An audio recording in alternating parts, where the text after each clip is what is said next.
C'est bon? Bonjour. Oups. Est-ce que vous m'entendez très fort? Ok. Bon, je vais commencer par partager quelque chose avec vous. C'est ce que je porte là. Il paraît que ça s'appelle le casque Madonna. Je trouvais ça marrant. Donc, je suis très heureuse de vous accueillir ici, notamment pour partager avec vous les résultats d'une enquête que nous avons faite et qui a eu pas mal de répondants et donc pas mal de succès.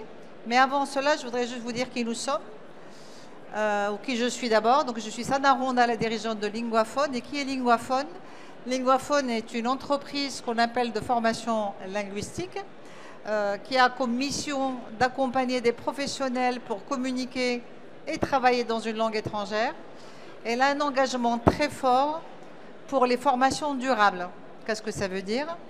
Ça veut dire qu'elles sont réalisables et qu'elles sont efficaces. Juste quelques caractéristiques de l'entreprise, c'est qu'on est très centré sur le personnel, sur le professionnel, qu'il soit en devenir, donc en études, qu'il soit en poste ou en transition. On est très centré sur les métiers.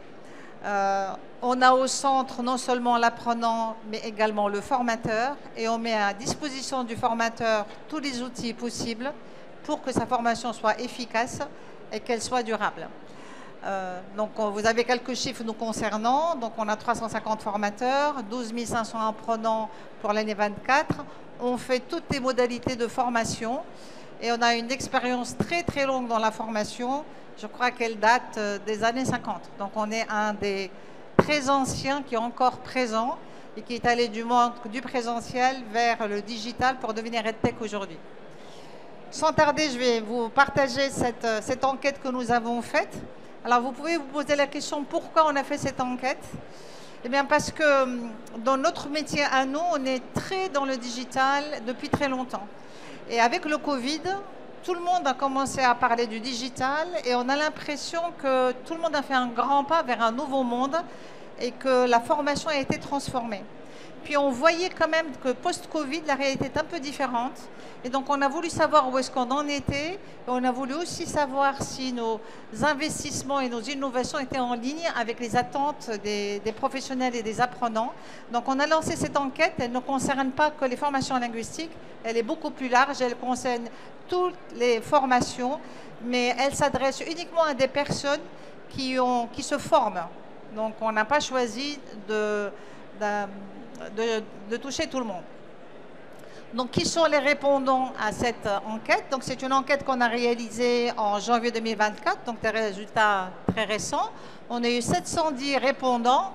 100% de répondants ont déjà réalisé, ce sont des adultes qui ont déjà suivi une formation professionnelle. Ils estiment tous que la formation est importante pour leur développement personnel ou professionnel. Et ils estiment que cela est indispensable. À la première question qu'on leur a posée, c'est quel était l'objectif? Qu'est-ce qu'on voit ici? On voit que l'objectif est largement professionnel, puisqu'on a 77% des répondants qui donnent ça comme objectif. Mais on voit que la part du personnel n'est pas négligeable et ça nous invite à réfléchir que peut-être que quand on propose une formation, on doit quand même intégrer une dimension de développement personnel pour l'apprenant pour retenir tout son intérêt. On ne peut plus rester que sur la technique, en tout cas. La dimension personnelle prend, je pense, de plus en plus de poids. La deuxième question, c'est, selon vous, que doit apporter une formation? Ils pouvaient choisir entre 4 questions, entre un nouvel apprentissage, un accompagnement au changement. Quand on se forme, c'est pour aller vers quelque chose de nouveau, avoir plus d'aisance dans une compétence existante ou acquérir une nouvelle compétence. Ce qui est intéressant, c'est que c'est de la compétence. Ce qui les intéresse, c'est soit nouvelle compétence ou soit plus d'aisance. Ils n'ont pas encore, en tout cas, intégré le fait que la formation, c'est un accompagnement au changement ou c'est un changement. Et la compétence est nécessaire, soit pour valider une existante, et ce n'est pas négligeable. Ce n'est pas négligeable de penser que 35% des gens se forment pour se sentir plus à l'aise dans une compétence qu'ils ont déjà. Et la même proportion pour acquérir une nouvelle compétence. Ensuite, on a posé la question de comment ils préfèrent se former. Et là, la réponse est très intéressante parce qu'ils pouvaient dire présentiel, distanciel ou les deux. Et donc on voit qu'une grande majorité, c'est les deux, qui nous fait dire en fait que la modalité présentielle ou à distance n'est plus un enjeu. Et finalement, ceux qui sont arc-boutés sur l'une ou sur l'autre, j'imagine que ça va baisser et ça devient un peu des minoritaires, ou ce qu'on appelle un peu la courbe de Gauss. C'est les outliers maintenant qui peuvent être là-dedans. Donc de ce côté-là, je pense que le Covid a fait le job et on a bien, que ce soit distanciel ou présentiel, les gens sont différents, en tout cas en termes de formation. On leur a également posé la question sur leur modalité préférée. Et la question était, est-ce qu'ils veulent se former avec un formateur? Est-ce qu'ils veulent que du e-learning ou du digital? Ou est-ce qu'ils veulent avoir un mix formation et digital? Là aussi, les réponses sont intéressantes parce que qu'est-ce qu'on apprend? Moi, j'en tire 3 conclusions.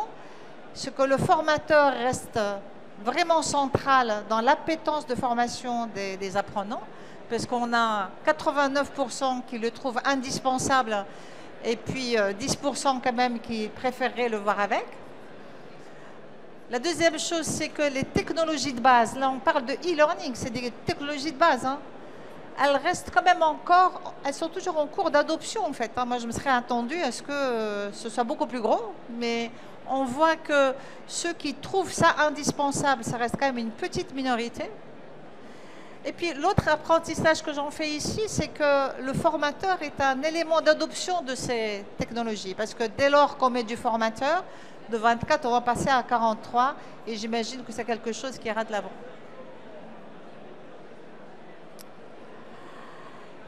À la question, quelle est pour vous la formule de formation la plus efficace? On a quelque chose d'assez intéressant. Ils avaient le choix entre extensif et intensif, où les deux conviennent. On voit quand même un poids très majoritaire de l'extensif. Alors j'étais assez intéressée par cette réponse parce que pour moi, ça montre une grande maturité de l'apprenant. Parce qu'on peut interpréter ça de plusieurs manières. C'est efficace le terme, mais non pas qui me convienne. Donc s'il pense que l'extensif est efficace, c'est que quelque part, il a expérimenté que quand c'est extensif, peut-être que ça installe davantage et qu'il y a quelque part une courbe de l'oubli et que l'intensif, il est face en tout cas à la fameuse courbe de l'oubli d'Ebbinghaus. Et la deuxième chose, c'est peut-être tout simplement pareil, qu'on fait le lien entre réalisation et efficacité et que pour que ce soit efficace, il faut que je puisse réaliser et l'extensif s'insère davantage dans mon agenda.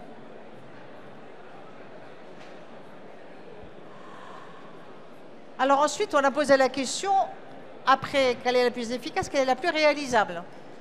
L'extensif, on a encore 74% de plus. Et ben en fait, il y a une recherche d'équilibre entre mes responsabilités en général, qu'elles soient personnelles, familiales ou de travail, et ma formation.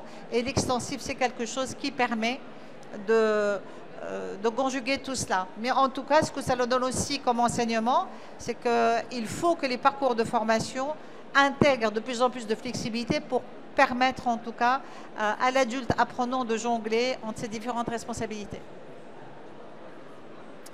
Alors on a voulu savoir pourquoi il estime que c'est plus réalisable. Ben, ma foi, la réponse est simple, c'est le temps.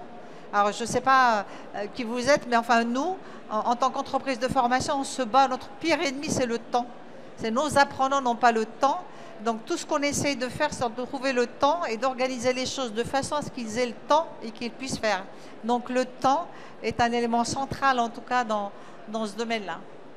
Maintenant, on va passer à la deuxième dimension qui était notre apprenant face aux technologies appliquées à la formation. Donc on a posé la question sur qu'est-ce qu'ils connaissent. Ben là, ma foi, on a été assez bluffés parce que...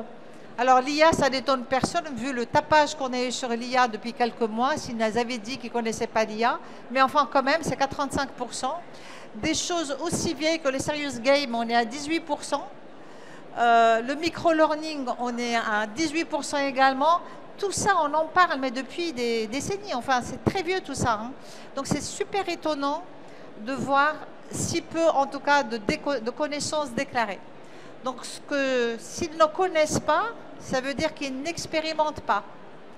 Ça veut dire, moi j'en déduis, que leur formation probablement reste encore très classique.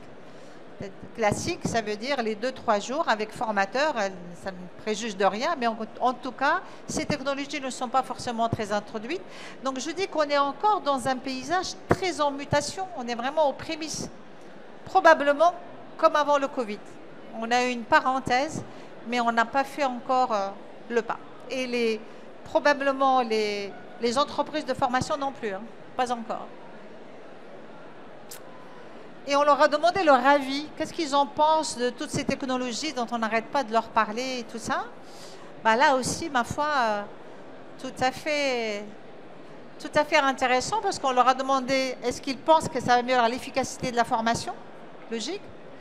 Est-ce que ça a un effet gadget ou est-ce qu'ils enrichissent l'impact du formateur?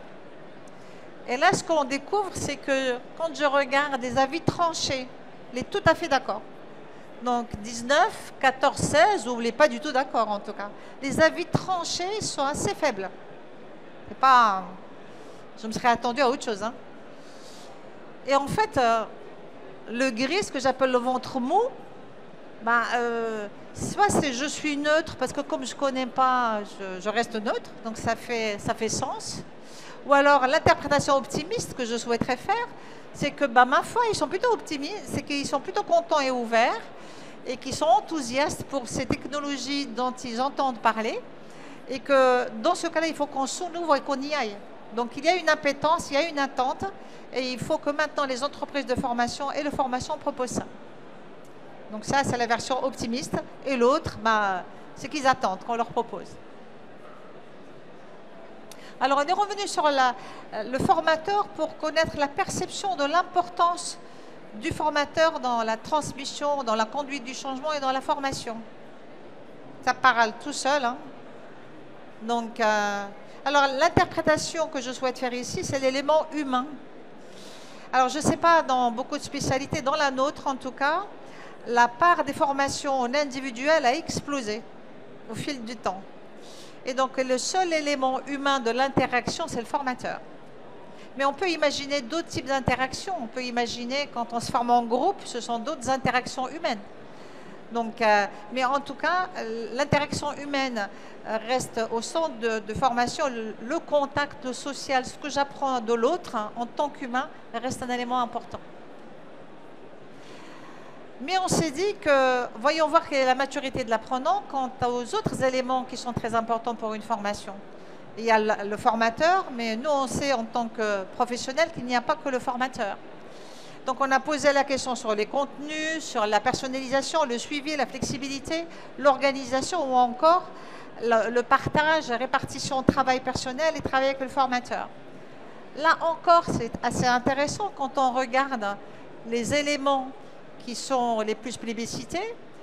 Qu'est-ce qu'on voit? Contenu en premier, personnalisation en deuxième, suivi, accompagnement. Donc en fait, c'est l'individualisation qui est demandée.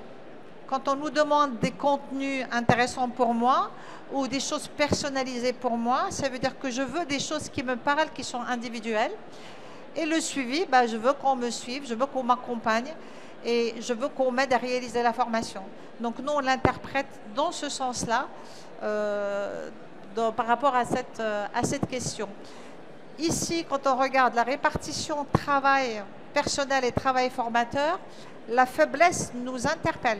Alors, soit il n'y a pas assez de travail personnel, c'est peut-être une dimension qui n'est pas toujours présente, en tout cas, ou encore les apprenants n'y accordent pas d'importance. Alors après, on a posé la question du temps.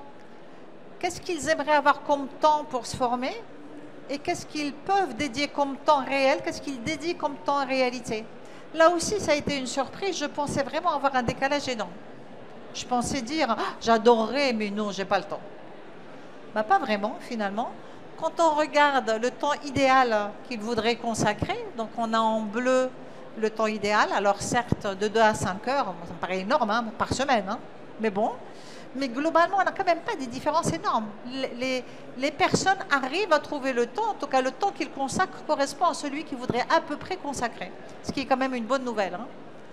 Donc, pas d'écart majeur, comme on le voit ici.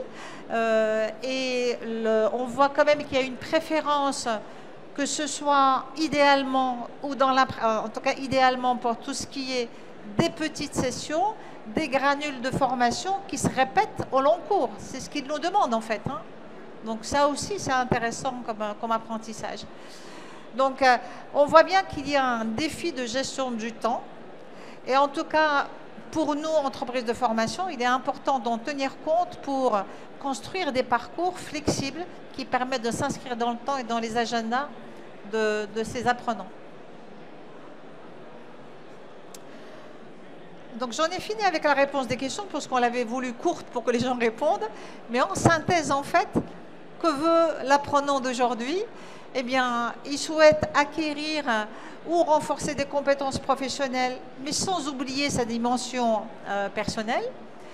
Que ce soit en présentiel ou à distance, il est indifférent pourvu qu'il y ait un formateur. Il n'a encore peu d'expérience avec les nouvelles technologies appliquées à la formation, mais il reste ouvert. Mais les formateurs restent un élément d'adoption de ces technologies qui est important. Pour lui, le rôle du formateur reste central. Et cela souligne l'importance de l'interaction humaine dans le processus d'apprentissage. Le formateur est important, mais on a vu que l'individualisation ou encore l'accompagnement et le suivi est un élément aussi important aussi pour cet adulte apprenant. Il plébiscite les modalités extensives car elles sont efficaces et réalisables. Et enfin, il souhaite des sessions, comme on l'a vu à l'instant, régulières et qui s'étalent dans le temps. Donc voilà un petit peu ce que notre apprenant adulte souhaite avoir aujourd'hui et ce à quoi nous on doit veiller dans les parcours de formation qu'on construit. Alors c'est assez intéressant parce que nous avons fait un travail énorme ces 10 dernières années sur nos parcours de formation.